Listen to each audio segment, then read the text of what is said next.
Ladies and gentlemen, this contest is 5 3-minute rounds for the golden ticket fight promotion flyweight championship. Please welcome one more time the challenger in the blue corner, representing SBG, a record of 7 wins and only 1 loss. Ladies and gentlemen, Luke Penberthy.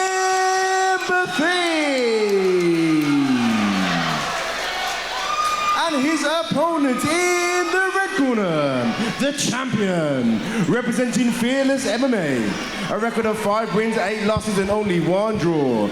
Ladies and gentlemen, he is your current flyweight champion, Andy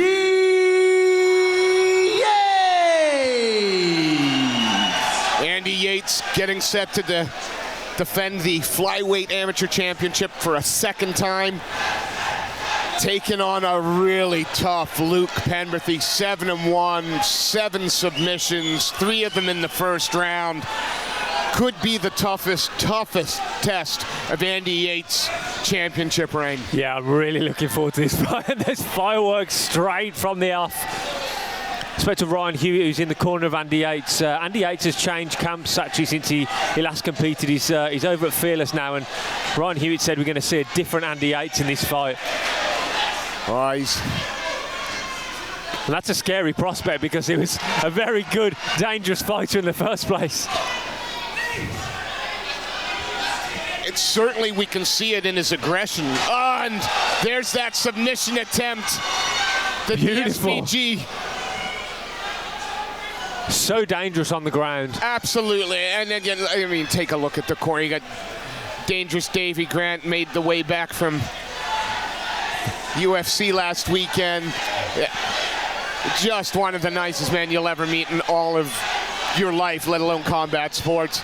Absolutely. Gave us a smile and a thumbs up just as we were about to start the fight. Like you said, one of the nicest guys in the sport. Great coach with a great attitude. And look, you can just see Penberthy looking, bringing that high guard up. Is he threatening the is he thinking triangle? It looks like it.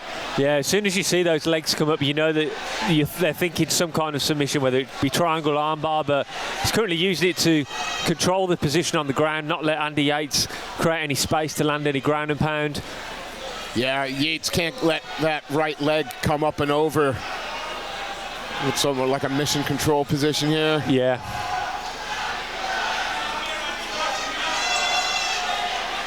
Changes it back, open guard. And Andy's not been able to sort of get anything going even in top position because he's constantly having to struggle against. And look at dexterity there. Absolutely crazy. I mean, like, is he going to try and dare I say go Plaza at any point? I've only ever seen one attempted in my MMA years. I know that they happen, but I've only ever seen one. Jake Hadley got one, didn't he? I remember Jake Hadley got one in his amateur career. Yep. He might even have got 2, which is absolutely insane. Great control here by Luke Penberthy. He's just not letting Andy have any space to move or work. Constantly threatening to bring those legs up high. This is a fantastic showing of what you should do if you're ever on your back. Be constantly active, constantly looking for those submissions, always getting your opponent thinking. If you just lie there with your shoulders flat on the mat and make life easy for your opponent, you're going to be in trouble. But Luke Penberthy here has been very dangerous off his back, and Andy Yates hasn't really been able to create any offense from the top position. So it'll be interesting to see how the judges score that one. Just the last few seconds where he got a little bit of height on him and started to pepper a couple of shots, but it is that constant scrambling from the bottom, and he put himself there. But you're still on the bottom in a fight. Exactly. It'll be interesting to see how our judges here look at that. That's why it's difficult to know, like you say, what the judges are thinking there, because he is on the bottom. Like you say, he's just looking at it, he's in the more negative position, and but he chose to be there. He chose to be there, and he attacked from there. So, and I do think you see more often now fighters on the bottom who are active, get scored for it accordingly. Whereas years gone by, a few years, that would never have happened. You'd never have got anything off the bottom. If you're on the bottom, unless you actually got the submission, you were losing. Yeah. Well, here we go. Touch of gloves. See if Penberthy does the same thing. I mean, he's got some range on Yates. He's certainly got a few inches of height and a few inches of reach. Yeah, he's looking for those spinning attacks and everything. He's really creative in everything he does, Penberthy, and Yates is probably a little bit more technical on the feet that we've seen so far. Penberthy's a little bit more wild, a little bit crazy, but I don't think he minds, because like throwing those things like the spinning back fist, he doesn't mind getting taken down because he likes it on he likes it on the mat. He likes attacking off his back, so he doesn't have to worry about his opponents taking him down. Yeah, if you're not going to put him there, he may very well put himself there at some point in the fight. Absolutely. In the first round. Yates, though, has been wise to this. He's defended well. He's picked his shots when he can. Technically very sound so far, Andy Yates. He's there's a reason why he's been so successful so far in his amateur career, because he does the fundamentals well. He likes to be technically sound, and we're seeing more of that again today. Well, again, Penberthy back on the mat with Yates pressuring in, but brings that high guard up a little bit. One butterfly in, one over the shoulders, trying to slip out. The corner here looking for Luke Penberthy to sweep, and yeah, they're asking him to maintain that distance. Don't let Yates get close enough to drop any bombs on you. Oh, nice quick scramble up to his feet. Just got a glove incident here and yeah, I mean, he's happy to throw that spinning back fist. I think that's the third time we've seen it now, and yeah, he's got no issues whatsoever with throwing caution to the wind with that strike. Knee up into the midsection. Now pressuring Yates up against the fence. We've got Davey Grant here shouting and screaming at Penberthy for the head position, which is such an important aspect in these exchanges that you probably don't think it would be so important, but it can make a lot of difference if you use that head pressure correct. Where the head goes, the body follows. So if you can pressure with your head and move where you want, the body will go with it. And tied up again here, Yates in top position. Against rubber guard, mission control. Trying desperately to free out that other leg, and Yates wise to it, steps wide. And again, a really interesting conundrum for our judges here. Definitely, yeah. I mean, it's really hard to tell which way these rounds are being scored between the two.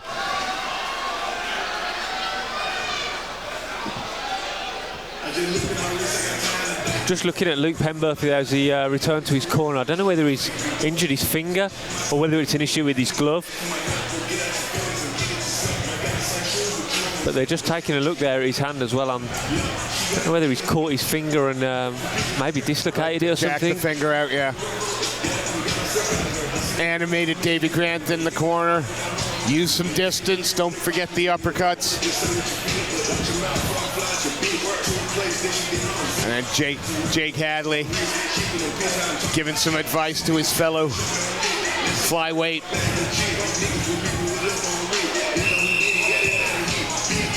Not many better flyweights to take advice from either, is there? No, I would suggest not many better flyweights in the world to take advice from. Jed. Absolutely. And it's great to see, as I mentioned earlier, Ryan Hewitt in the corner of Andy Yates. I mean, they only fought 2 fights ago, and they absolutely went to war with one another, and now they're teammates. So great to see him in the corner. Again, nice. That's the joy of this sport, though, isn't it? I mean, yeah, big right hand landing for Penberthy there, but Yates catches Luke with a couple of shots himself. Yeah. Big front kick up the middle. Nice knee to the body, and then a big uppercut. Left hand to the body and a big right hand to the chin to follow it up for Andy Yates. Yates pulls out the hips, tries to take his man back down to the canvas, but Is Penberthy going to look for possibly a Kimura or something here, or use that Kimura position to sweep and get back to the feet, or try to get on top? Well, it's kind of hard to see from the position that we're at. But he's definitely working the Kimura there. Yeah, trying to get Yates' arm out from inside his body.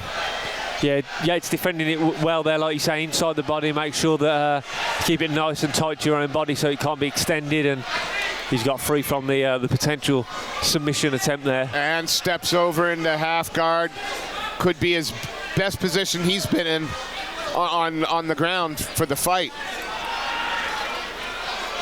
One thing that's important to remember as well is a lot of Andy Yates fight, I think every Andy Yates fight has gone to a decision, so we know that he's got a gas tank to go the distance. Penberthy tends to get his opponents out of there pretty quickly. Pretty quick.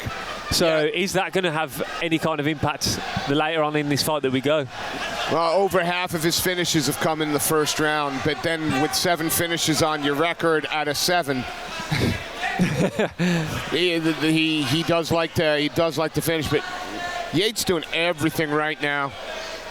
He's controlling position. He's got top position. This is since the first round, and having to avoid the series of different submission attempts that were being looked at, Andy has controlled the position of this fight. Yeah, he looks a lot more comfortable now. He kind of knows what Penberthy is about on the ground. He looks a bit more comfortable. Looks like he's willing to throw a bit more caution to the wind to land some ground and pound and pass into a more advantageous position. And there's a big right hand. Oh, and an up kick landed. Has to be careful of those up kicks as he goes in for the ground and pound. Yeah, forces the hips and the legs to the side. And again, staying very heavy. It's a really fun technical battle on the ground here, and we're looking for a potential knee bar here, is there? Got to be careful. So many of the submissions at the amateur level. Yeah, you can't. No heel hook. No hooks, yeah. No twisting locks. Well, we're starting to see a momentum shift, maybe just a little bit towards the champion. Yeah, he looks like, as we mentioned briefly a minute ago, he looks like he's kind of solved the puzzle of Luke Penberthy on the ground, and he doesn't really look in any kind of danger now when he takes the fight to the mat. He's nullified all of the submission threats. He's looking to land ground and pound whenever he gets to the mat, so...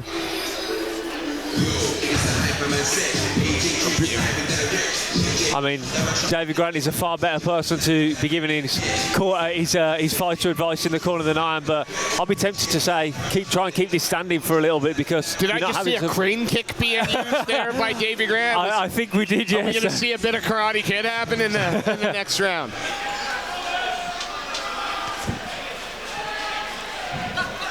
Anybody's fight still.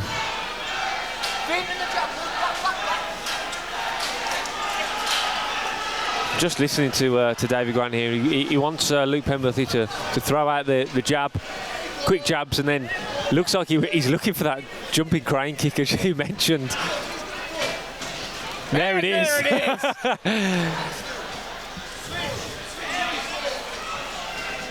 Who had the over/under on 10 seconds on that one? If I ever see him up at SPG South Shields, painting the fence, waxing the cars, we'll know why. And Yates straight in. And this is his wheelhouse. This is how Andy chooses to fight. He likes to be in close. He likes to dominate position, chip away at your resolve. He loves grinding on his opponent, doesn't he? He likes making it, I don't want to say making it ugly, because he makes it look beautiful, but he does like making it ugly, making it difficult for his opponent, and kind of making their life a bit of a nightmare while they're in there with inside the cage with him. Yeah, there are a number of fighters out there that truly do embrace the grind, and he is definitely one of them. Absolutely.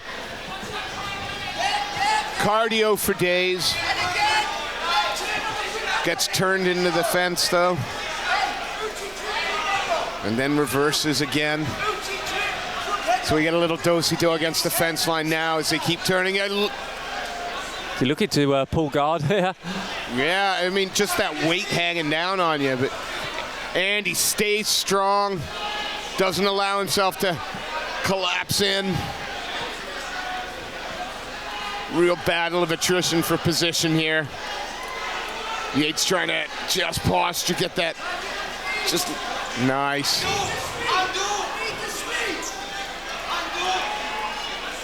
Both fighters still looking fresh here as we... Yeah, it was a lovely scramble on the bottom as Andy was looking to try and secure a better position. Penberthy just not allowing it to happen. It's exactly where Andy Yates would want this to be as well, right in his corner. Jake Hadley, you can see barking out some instructions to him. I'm going to guess something along the line of hit him and keep hitting him. Absolutely. Jake Hadley, a beast in his own right. Nice hammer fist there. You know, they always say if you're going to hunt the leg and you're going to leave that head open. Yeah, you leave yourself vulnerable to the big hammer fists, which we just saw. Still keeping Andy Yates honest. Can't rush and make any silly mistakes in these positions. Oh, just missed that backhand there. Well, that was the Nico Price hammer fist from the bottom there. Well. This is my story. Final round. It's a very close fight going into the final round, but I think if I had to put money on, I think Andy Yates would be ahead on the judges' scorecards. As you say, he looks like he's controlling things now when he gets in top position, and it'll be interesting to see how quickly and aggressively Luke Penberthy comes out in this fifth and final round. Yeah, I think I'd agree with you. I think rounds 3 and 4. Rounds 1 and 2, though, very tight. And again, begs the question. Yes, we know Penberthy spent the majority of the round on his back, but that's where he chose to be and was looking and searching. So it'll be really interesting to see in the scorecards how that first round played out. Fifth and final round here. Last of our amateur fights. This for the Gtfp flyweight title. Andy Yates, the champion. The black compression shorts, fighting out of the red corner, working on his second title defense against the very game and dangerous Luke Penberthy. SBG, Bishop Auckland. Clinched up against there, and we haven't seen him do a lot of work against the cage. No, it's more so Andy Yates is in the dominant position when they are on the fence, so it'll be interesting to see what Luke Penberthy does here.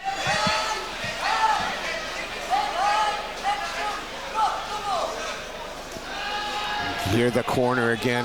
Penberthy calling for the double. And he was asking for the high crotch now, which we look like he's about to attempt here, but good solid base from Andy Yates. Yeah, every chance he gets as well, throws those chipping little shots in.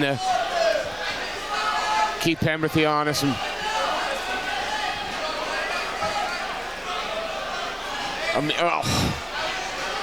Spun around now, Andy drags him down to the mat. Looking to step over. Those butterflies on the hips, just push him away. Both these fighters, great cardio. I mean, we're in the fifth round here, and it's kind of playing out exactly how the first round did. Got caught there, though, Penberthy, when he went for that crane kick with a right hand from Andy, and he looks like he's just turning away a little bit. Another big right hand. And the champion now starting to apply that prayer. Look, Penberthy trying to sneak around and take the back with those long limbs.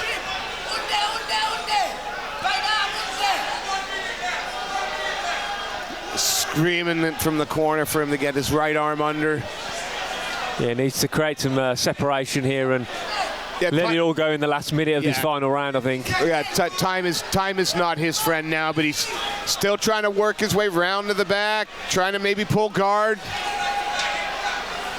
But in that position, it's going to be really hard to look for the submissions, head pinned up against the cage. Yeah, it's sweating now as well, and it's going to be really difficult if he does lock something on to finish it as well, because of how sweaty they are in this last minute of the fight.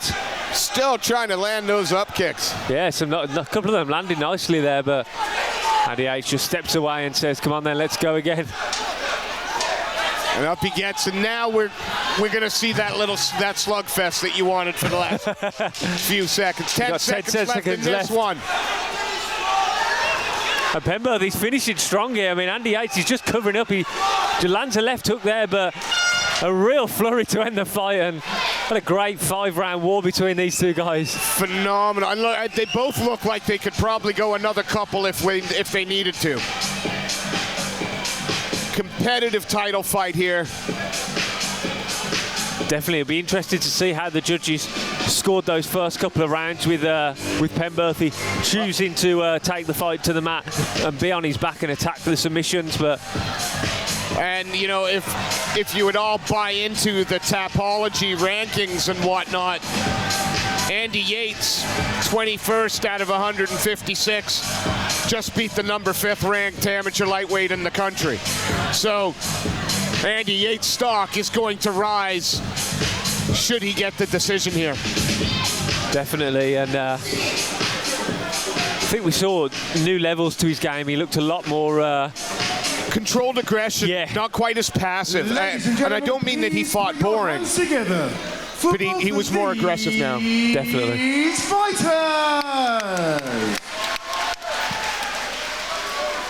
After 5 rounds, the judges have reached a unanimous decision. To the winner, and still, the Golden Ticket Fight Promotion Flyweight Champion, Andy Yates! Ladies and gentlemen, a big round of applause please to his opponent, Luke Penberthy. Is that all right? No problem. And then I'll jump on with James with you. See if Ray's up. As soon as I know, yeah, we've done that one.